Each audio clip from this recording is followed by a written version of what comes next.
Hello and welcome. This is NTA Tuesday Live, and I'm Cyril Stober. Here's hoping you had a happy summer holiday.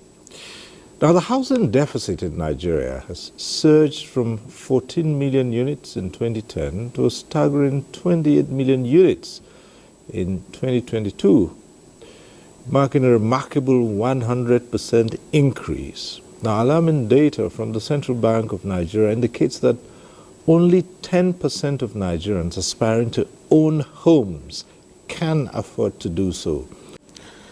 And our next report is from Anambra.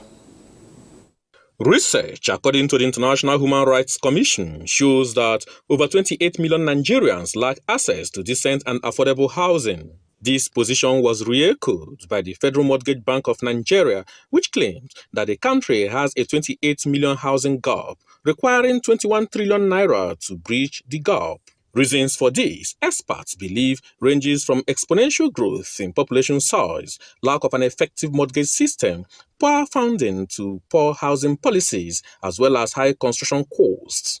To bridge the gap, the current administration, through its Renewed Hope Cities and Estate program, mapped out 50,000 housing units in the 6 geopolitical zones. In Anambra State, relevant authorities noted that the federal government, through the Federal Housing Authority, is at the verge of distributing low and medium-income houses for civil servants at Isiago in Awka South local government area of the state. I can authoritatively tell you that we are partnering with the federal government in terms of building infrastructure.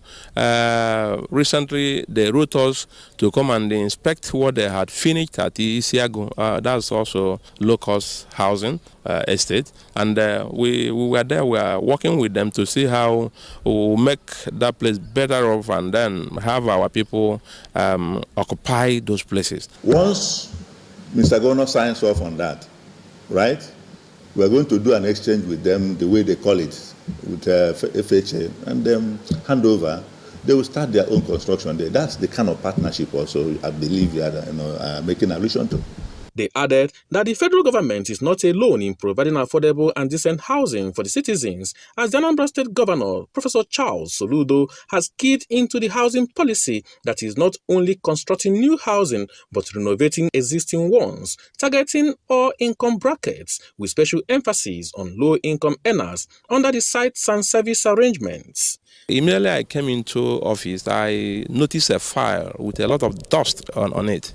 So what I did immediately was to, look at the file critically, and I noticed that Ministry of Housing was giving a certificate of occupancy for a large expanse of land for the construction of civil servant quarters, as well as low-cost housing for a lot of the Anambra. Presently, we have gone beyond the 3 functional housing estates to expand the scope to accommodate another 4. That is presently in top gear in terms of the development that are going on there. Say, for instance, one of the housing estates where we are doing some constructions presently, and massive construction of infrastructure, the provision of roads. While describing housing as a critical index in measuring economic growth, stakeholders highlighted the need for subnational governments to partner with the federal government with the hope of bridging the housing gap at the state levels while promoting inclusive urban development. From Awka, Benson Osadebe.